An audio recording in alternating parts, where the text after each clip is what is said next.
dans ce pays, c'est le présentisme de la presse et de la manipulation de la presse. Quand on prend 3 personnes, on met à la une d'un journal, on dit le ministre d'État, Ngongo, est le successeur potentiel. Quand ce n'est pas le ministre d'État, hein, il va falloir que peut-être le mouvement des franquistes. Mais c'est des histoires. C'est des histoires, ça ne passera pas, monsieur. L'éligibilité dans ce pays va respecter les urnes. L'éligibilité dans ce pays va respecter les urnes. Je suis le fils aîné de Paul Biya, je le dis. Il faut respecter la loi. Je suis le fils aîné de Paul Biya, je le dis. Il faut respecter la loi. D'accord. Parlons justement... Donc, on ne peut pas dire aujourd'hui qu'il y aura un problème comme au Mali. Les Camerounais aiment leur pays. La seule différence qu'il y a aujourd'hui, la peur s'est installée dans nos comportements. Ce que Baola dit est dangereux, ce que l'autre dit est approximatif. Quand tu dis qu'elle n'a pas une association politique, on dit pourquoi elle le dit. Parce que dans le couloir, on vous a menti, on vous a raconté une histoire de machin et tout ça. Mais les gens racontent des choses, mais non pas des preuves. On repart avec vous, Georges Gilbert Baola, parlant de la succession au sommet de l'État. J'aimerais avec vous qu'on analyse les forces en présence. Vous allez peut-être me dire que ce n'est pas le moment, que le chef de l'État est encore en place, mais il n'en demeure pas moins que la succession, que l'après-Paul Biya va bel et bien exister au Cameroun. Quelles sont les forces en présence aujourd'hui? Sur le plan politique. Effectivement. L'arène politique, pour moi, aujourd'hui, le parti au pouvoir occupe la scène. Modestement, je veux le dire. Moi, je suis président du Parti républicain. Oui. Je n'impulse pas. Mais je dis, il faut être regardant, il faut être froid. Parce que quand on parle de politique, on a l'impression que c'est le RDPC qui a envahi toute la nature politique. Parce que quand vous voyez comment des comportements de certains leaders politiques qui se noient et pensent que si Paul Biya, à travers ou bien son politique, sa politique du renouveau n'est pas en place, le Cameroun sera sauvé. Peut-être c'est un bateau qui est en train de prendre de l'eau. Je dis non. L'après Paul Biya, c'est la succession réelle, préparée par les institutions. On passera par les urnes. Ça ne souffre d'aucune contestation. Quelqu'un n'est pas héritier. Quand je dis je suis héritier politique, ça veut dire que c'est mon icône politique. Et je sais qu'au plébiscite, je dois aller aux urnes. Donc que les gens cessent de penser qu'il y a un Baola qui va être là-dedans. Si je me sens capable, que je prenne le maillot. Ceux qui sont dans certains mouvements politiques, hein, sont obligés aussi de prendre les maillots comme le MLC et tout le reste. Donc, qu'on quitte le débat que j'appelle infertile. D'accord. D'accord, laissez-moi parler. Le Cameroun peut-il éviter, après Paul Biya, de se retrouver dans ce type de situation, après le retrait de Paul Biya? Le Cameroun, d'abord, n'est pas sous le prisme du chaos. Voilà. C'est pas du tout. Sur le plan politique, il y a ce qu'on appelle la politique cherche-repère. Des individus qui s'assimilent à des associations politiques et qui ont des problèmes internes, personnels qu'ils veulent exprimer sur le plan public. C'est le vrai problème du Cameroun. Le problème, le nœud du Cameroun aujourd'hui, c'est la grande tribalisation. Les gens s'identifient et s'autoproclament en fonction des régions. On dirait que c'est la part du gâteau. Vous avez justement parlé de la guerre qui n'existe pas entre les voilà, et les donc, vous comprenez. Donc on ne peut pas fonctionner comme ça. Donc, quand on parle politique, et qu'on estime que l'autre qui est en face est plus fort, ça veut dire qu'on s'identifie à une faiblesse. Moi, je dis, l'arène politique aujourd'hui appartient au Parti républicain. Parce que, je dis, l'osmose aujourd'hui, c'est le RDPC. Mais en face, de l'autre côté, le Parti républicain est la troisième république. Et je vous le dis, et ça va se passer comme ça. Parce que nous, on ne passe pas le temps à dénoncer. On met des stratégies en place. Et ce que vous avez posé comme question tout à l'heure en disant, en posant la question que, est-ce que ça va se passer comme, par exemple, au Mali et tout, ça ne se passera pas. Ça ne se passera pas, parce que celui qui est aux affaires aujourd'hui a sonné la cloche. Le président actuel, le chef d'État Paul Biya, est le premier gardien des institutions. Il y a le premier ministre en prison. Il y a le ministre en prison. Vous lui demandez quoi? Qu'il aille prendre tous les Camerounais qui sont en train de poser des actes, de les mettre quelque part en prison. Où sont les institutions qui sont partagées? Les gens ont mis en place des lois qu'ils ne veulent pas respecter. Nous sommes dans un pays où chacun pense qu'il a une petite république dans sa maison. On ne peut pas avancer avec ça. On ne peut pas avancer avec ça. Dès que vous arrivez, l'enfant d'un chef de section ne peut pas aller en prison. Mais l'enfant de Paul Biya est en prison. Vous imaginez ça? La tante de Paul Biya est traînée devant la justice. Le professeur Ngou ne peut pas laisser son neveu aller en prison. Parce qu'il est professeur d'université, il a les arcanes et il peut défendre. Est-ce que c'est normal? Face à une justice pareille, c'est de l'injustice. Et nous ne pouvons pas avancer si nous ne respectons pas l'État. L'État avec ses us. C'est ça la réalité.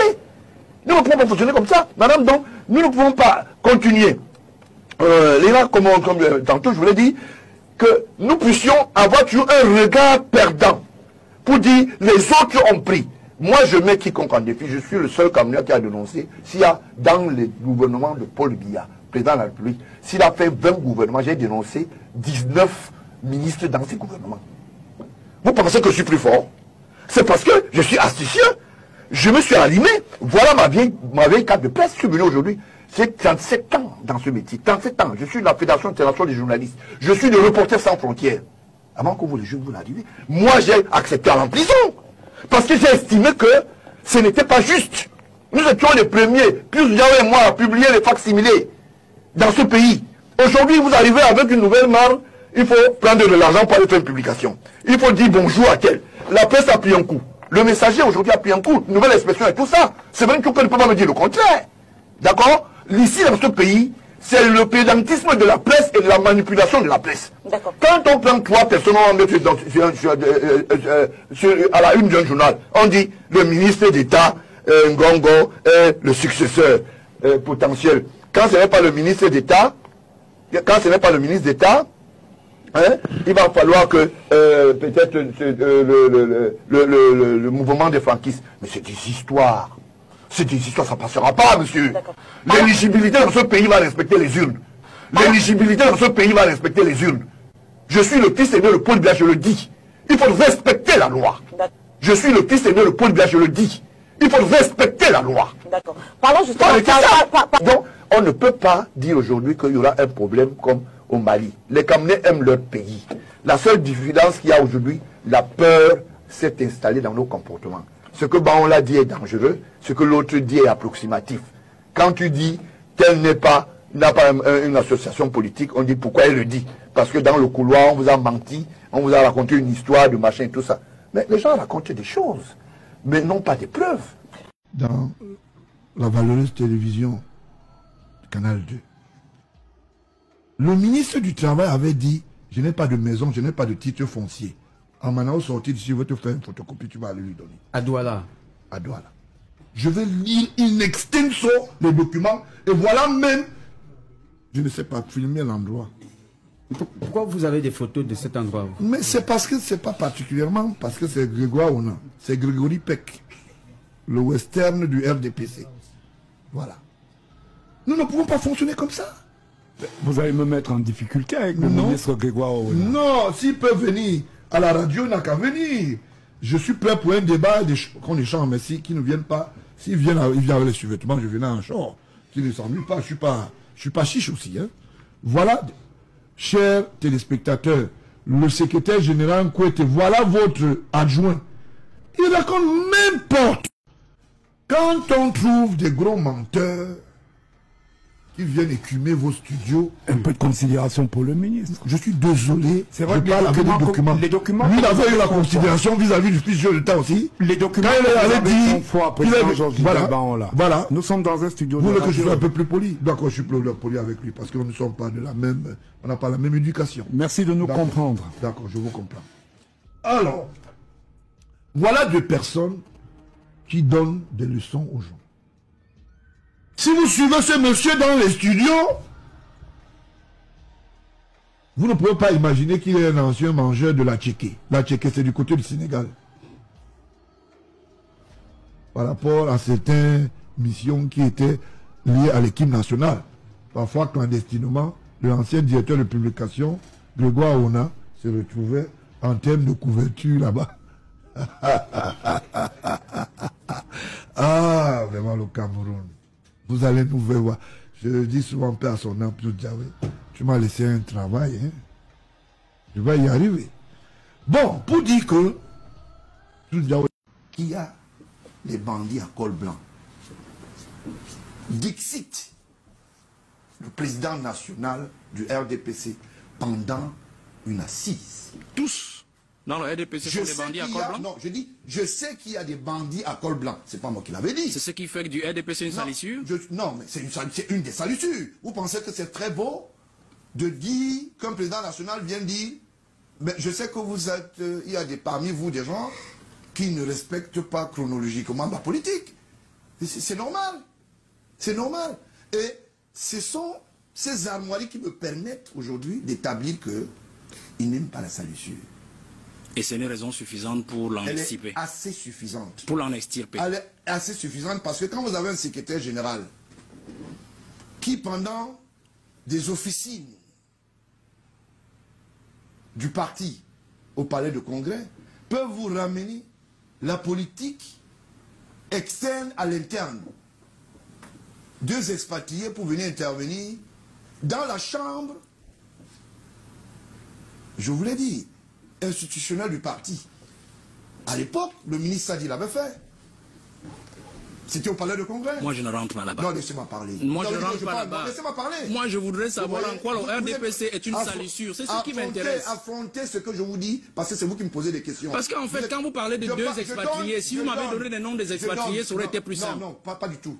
Merci pour vos amitiés pour Sadi. Continuons donc, s'il vous plaît. Le ministre Sadi, je le respecte comme tel, mais il avait fait. Et je parle, il me suit.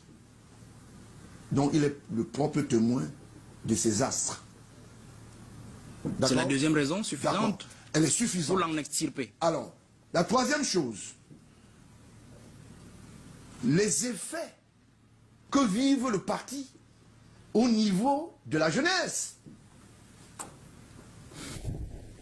Il y a des jeunes qui, aujourd'hui, ne se reconnaissent pas. C'est pas moi qui le dis, et qui dénonce cela. Est-ce que ça fait du RDPC une D'accord. Je ne parle pas du RDPC, parce que je ne suis pas venu... Mais nous parlons de ça, c'est le thème de notre question, là, actuellement. Et c'est pour cela que je le dis. Franchement, pour un président national, avec un état d'esprit ouvert et de collectivité, il ne peut pas prospérer. Et j'estime que ça meurt de retraite. C'est vous qui le pensez. C'est le parti républicain. Je vais vous dire pourquoi. Voilà. C'est avec sa bénédiction que ce parti est né. Ah, très bien. C'est pour votre bonne gouverne. Très bien. D'accord. On va établir un rapport tout à l'heure avec autre chose. Vous allez établir le rapport. Avec autre chose. Bon, donc, il faut savoir que je suis l'élève qui est encore dans les institutions scolaires dont le maître est Paul Biya. À propos de l'enseignement, à propos même de l'enseignement, parce que vous dites que vous êtes l'élève, il est le maître. Voilà. Dites-moi un peu, en quelques mots, en quelques mots, comment est-ce qu'il vous a enseigné cela? Il m'a enseigné parce que simplement c'est un homme politique et en tant que politique, ses idéologies sont les miennes. C'est-à-dire, je veux dire... Ça veut dire que la passerelle est très simple. Hein. Si vous êtes le fils de l'homme, n'importe comment vous bénéficiez d'un cadre éducatif d'abord sur le plan maternel. Nous y reviendrons. Maintenant, après ça, c'est normal que je puisse échanger. C'est normal que je puisse en faire un cas école. Nous y reviendrons. Ce qu'on apprend à l'enfant. Nous y reviendrons. Alors, quel est le sort que vous réserverez à tous ceux qui l'empêchent de laisser un héritage au Cameroun actuellement, ce qu'on a appelé les bandits à col blanc, puisque une fois que vous serez président de la République en 2025... Ce qu'on a appelé... Ce que lui l'a appelé. Ah, donc vous ne les connaissez pas? Non, j'ai dit ce que lui l'a appelé. Je n'ai pas demandé à les connaître, j'ai dit nous savons qu'ils existent. Vous l'avez dit. Quel est le sort que vous comptez leur réserver à ces gens-là, au cas où ils n'arrivent pas à les mettre tous de côté avant de partir? Au cas où avant de vous laisser le pouvoir. Non, il ne va pas me laisser le pouvoir institutionnel, il y a une voie démocratique. Puisque vous serez président, forcément, il sera votre investiture, donc il vous passera le pouvoir. Bien sûr, bien sûr. D'accord. Bien sûr. Maintenant, quel est le sort que vous leur réservez? C'est la question. Je leur réserve le sort simple. C'est un sort purement étatique. C'est-à-dire chacun sera responsable face à ses actes. Et à Franck Biya, vous lui réserverez quel sort, puisque c'est votre frère? Vous savez, la question que vous me posez n'est pas dubitative. Monsieur Mahola, vous êtes reproché pour avoir diffamé, vous répondez de vos actes. Si il est donné et que tout à fait il y a un problème contre Franck Biya et que la loi doit être dite, elle sera dite. Non, mon problème, ma question, c'est... Elle sera dite. Mon problème, c'est... Vous allez finalement lui permettre aussi d'être nommé, de participer à la vie de l'État. Tout à fait normal. Il sera ministre. Tout au contraire, j'encourage ça. Je ne veux pas que ça soit avec des logographes où il n'y a pas une participation active. Je veux plutôt que celui-là se présente aujourd'hui et aux affaires, j'apporterai mon appui. Il le sait. Très bien. Si vous ne le savez pas, moi j'apporterai mon appui. Si aujourd'hui le Flambia déclare qu'il est partant dans la course, mais c'est très bien qu'on trouve 2 enfants du Paul Biya en train de concourir. Ça veut dire qu'il y a quelque chose qu'on va apporter au profit du peuple. Parce que moi je ne regarde pas le Cameroun, moi, je regarde le Cameroun, nous. Très bien. Vous marquez une petite virgule à ce niveau-là. Vous savez, je procède comme cela. Alors, je sais que vous avez beaucoup parlé de la Bastille, mais moi j'ai certaines questions. J'aime pas beaucoup le bonbon, mais aujourd'hui je vais en sucer quand même. Je voudrais savoir, Gilbert Baonla et la Bastille, alors, quelle a été la réaction officieuse? Je viens de préciser les bonbons. Quelle a été la réaction officieuse de votre père lorsqu'il a appris que vous faisiez l'objet de poursuites judiciaires? J'ai dit officieuse. Officieuse. Il a été déçu. Par vous ou par ceux qui vous poursuivaient? Je pense qu'il a un enfant délinquant. Très bien. Je vous le dis aujourd'hui. Pourquoi? Parce que j'ai dit tout à l'heure, vous savez, il y a des personnes qui ne parlent pas, qui respectent l'État et la nature de l'État. Sauf que, à un moment, on veut vous comprendre qu'il y a quelque chose de plus important que vos propres enfants. Ne regardez pas Baonla en prison, regardez ce qui a été réservé à ma petite sœur. J'ai honte quand même. Non, on reviendra. Cela, moi, j'ai pas de souci. J'ai honte pour ça. Non, je vous comprends. Je vous comprends. Non, je vous comprends parfaitement. Nous sommes en République. Et je vous comprends parfaitement. Et quand vous avez été placé en détention, quelle réaction officieuse a-t-il eu? La réaction d'une personne qui dit, vous accusez mon fils, apportez les preuves. C'est pour ça que les 75 plaintes, vous n'êtes plus sur l'auspice, disons, sur la passerelle du ministère de l'administration territoriale, non? Si. Ah bah, vous en êtes? Oui. D'accord, de votre ministre. Il a un journal Haute News. Votre ministre a dit 75 plaintes. Et aujourd'hui, j'attends encore les 75 plaintes.